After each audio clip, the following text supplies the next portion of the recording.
guys, it's Amy at Zoe back, and I'm gonna do the Reading Rush wrap-up. So I'm a little late in this, only due to the fact that we have some family things going on, as I've mentioned in other things. I also did reading vlogs throughout the week, so if you want to check those out, that'd be great. So I'm just gonna go through kind of quickly, well, not quickly, I don't talk quickly. The books that I finished, the ones that I made progress in, and then one kind of at the tail end that I just started that had potential, but now I'm not sure.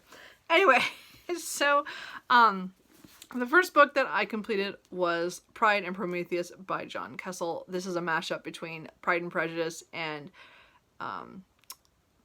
Frankenstein. This is like 13 years after Pride and Prejudice, and so it's during the time of Frankenstein through its book timeline. So this was actually a fun retelling of those, or a mashup of these stories. I think John Kessel did a really great job of pulling elements from both stories and both styles, authors, and we get perspectives of Mary Bennett, who is the Bennett sister we deal a lot with in this. Victor Frankenstein, who comes over from Europe in order to England to try to learn more sciences so that he can help the creature or the monster who wants his bride. So we get those three perspectives, which I think was really well done, and it does show a range of both stories. So this did not go in any way the way I thought it would. I've had this for a little over, like, probably a year and a half, and so I've been wanting to read it since I got it, but I needed the kick of Jane Austen July to get me to read this. So I had read quite a bit of this before the reading rush began. I think I only read the last 60 or 80 pages on Monday. So it was the first book I finished. I had made pretty good progress on it already. So overall, I would say this is a fun retelling. I would not go into this thinking this is going to be the greatest thing ever. Now, if your favorite books are Pride and Prejudice and Frankenstein, either you'll be very impressed with all his details, because I think he did a really good job of pulling things from those books, or you're going to be appalled by the way it goes, except I think you should know some of it is going to go that way. But I think it's an interesting way. I did like the way it wrapped up at the very end. I may not have liked the climax so much, but that was, you know, it's to be expected that there'd be some, that it might not be perfect for anybody. I think it's just, it couldn't be a great, it couldn't go any other way. It had to do certain things that for the books to make, for it to make sense. So anyway, I did enjoy this. I would recommend this if you're looking for a light, fun read that you've read both Pride and Prejudice and Frankenstein. I don't think I would recommend this for people who have not read either of those books, because I just think you'd miss out on all the little details. But I also think it's just a fun ride, so if you're willing to take that chance, I would do it. But again, I really enjoyed that, and I read that for one of the main characters was non-human. I mean, the creature, yeah, he was brought back to life. I don't think he's technically kind of human, but not really. I don't know. That's where I got it from. Then I reread Persuasion by Jane Austen. Again, another one for, you see my theme of Jane Austen July through these, because I was trying to get a lot done by the end of the month. Persuasion was one of her novels that was published after her death. Was one of her last finished novel that she wrote. It is my second favorite of the Jane Austen books, but it's definitely one of my favorite books of all time. I do really enjoy rereading this, and I haven't read it in a long time. Like, I actually had to stop, and I don't think it's been several years, and I couldn't believe I hadn't read it in a while. So I need to get this back on kind of a rotation of every couple of years rereading it, like I do with Pride and Prejudice. So the rereading was fantastic. I loved this book. I just got all happy and giddy when it come to my favorite parts were coming up, and I knew they were coming. This is probably my favorite of all time second chance romance books, like, ever. It's done so well, and I think that's why I don't like so many others, because this one is just so well done. I don't always buy the other ones so much. At least not modern ones. I have a lot of trouble with, well, you know, being contemporary right now is not going so well. So anyway, this, again, I love it. This follows Anne Elliot and her dealing with family as they are made to give up their Kellynch Hall because of debts and rent it out to an admiral in the Navy, and they go to Bath. And Anne, of course, spends some times with friends and family, or mostly family in the neighborhood, and the Musgroves, because she's staying with her younger sister, Mary, and her family. And in comes the admiral, happens to be related to a man that she had previously been engaged to 8 years before, and he, of course, pops up later. Again, it is one of my favorite books of all time. I know. I just get that happy feeling when I read it, and I did get that, so that was awesome. So then the next book, and again, oh, that's right, I forgot to say. So this book I read for the book to movie adaptation, because I was going to do that anyway for Jane Austen July. So I watched Persuasion on Sunday, and I love that movie too. That one with Amanda Root and Sarah Hines is one of my favorite movies of all time. And I did actually read the book before I watched the movie. This was because I think that came out when I was in college, which dates me. Yes, thank you. But I did make sure I read it before, and I've always, like I said, most of the time I try to do that. I'll explain something else in a little bit about why that doesn't always happen. But I did on this one, but I always feel like I think I watched and read them read and then watched really close together. So they're kind of really gelled in my head. So I've never watched another adaptation. I probably should, but that one's just is so well done. There's only like one thing that they changed that I'm like, okay, or two things that I'm like, why did you do that? But I guess it's a movie because it's short. They have to. Anyway. Okay, so then I read Death Comes to Beverly by B.D. James. Again, another one of my Jane Austen July books. This was more of a murder mystery with the characters from Pride and Prejudice. So it's 6 years later. The Darcys are getting ready for their annual ball in October. It's the night before it, and everybody has been working really hard, and something happens in the woods on the estate, and Courage comes flying out of the woods with Lydia inside screaming that she thinks Wickham is dead. So that's kind of the start. So, it was actually a good story overall. I think it wasn't perfect, and it did show the justice system in this time frame, which was in this time period, which was really interesting because I didn't know how that whole works with, you know, the local and then trials and all that kinds of stuff. So I found that part really fascinating. I think the characters, again, any retelling you have, you're hoping that the writer will try to the characters make sense. And I think for the most part, most of them did. There were some characters that were introduced that I wanted more of. I thought there was a man in here that was kind of really introduced, and there's all this emphasis on his story and everything. And then he really later in the book, he's not even really there. And I was like, I thought he was going to be the great detective and to do all this stuff, and it really didn't happen. I don't know. It was a weird book. Again, I think it's more of it was more talking about the justice system in that time than it really was about, and I don't know, maybe I'm not explaining that right, but I mean, the characters from Pride and Prejudice were in there, so that made it easier for the author to not have to spend so much time talking about them or, you know, giving them context for stuff. You know, if you read Pride and Prejudice, you know why they all think these certain things or why there's these rifts in the family. But then there's this whole things that have been happening, and again, that seemed, well, again, it went in ways that, again, I didn't expect. So I did enjoy this. I would say, again, it was just like Pride and Prometheus. If you're in the mood for a retelling with Pride and Prejudice characters, but you're willing to be open with the interpretations, then go with this.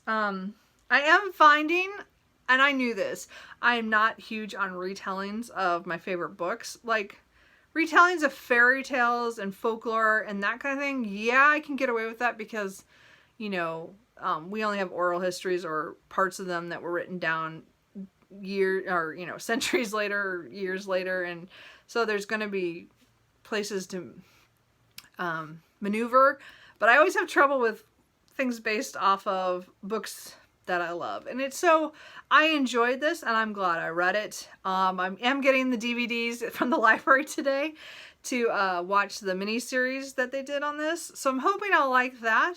So overall, this was a fun read. It wasn't, again, one of my favorites, but I'm glad I did it. Oh, I did tab. It was like 2 little things in here. So twice, at least twice, it might have been a 3rd time and I forgot to tab it, that there was a reference to one of Jane Austen's other novels. So that was really, I thought that was cute.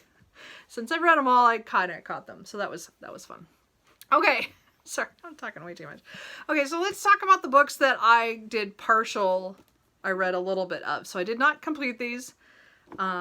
Oh, this is the book, sorry. The prompt was the book I wanted to read last year because that was when I first heard about it, was last year at Jane Austen July. And I did get a copy from the library, did not read it. And then I picked up a copy at a library sale, so I did get that. But it was a book that I picked up to read and I did not, so that's why that counts. So, anyway. So we were going to show a book I've shown, I don't know for how many months. I'm going to keep doing this. I did get some progress done on The Calculating Stars by Mary Robinette Kowal. I think I read a good, let's see here. I read about 80 pages. So this is an audiobook I have. And I have, it's fantastic, but I find that I cannot listen to it in my car because it's just too emotional or too many things are going on. It's one I really want to focus on. I almost regret picking up the audiobook, except that Mary Robinette Kowal narrates it herself. And she is fantastic. She is a great narrator. And I do love the audiobook. I have to be at home to listen to this. So I was going to try to read an hour because I had, I think, 4.5 hours left on the audio. I was going to do an hour every day during the week. Well, that just didn't happen. Work was just stressful and very long on those days. And I couldn't do it. So I did it Monday and Tuesday. So I got 60 pages in. I have 120 left. So hopefully I'll finish it up in the next month. But I do love this. And so again, it's 50s alternative history of an asteroid hits the ocean on the East Coast and wipes it out.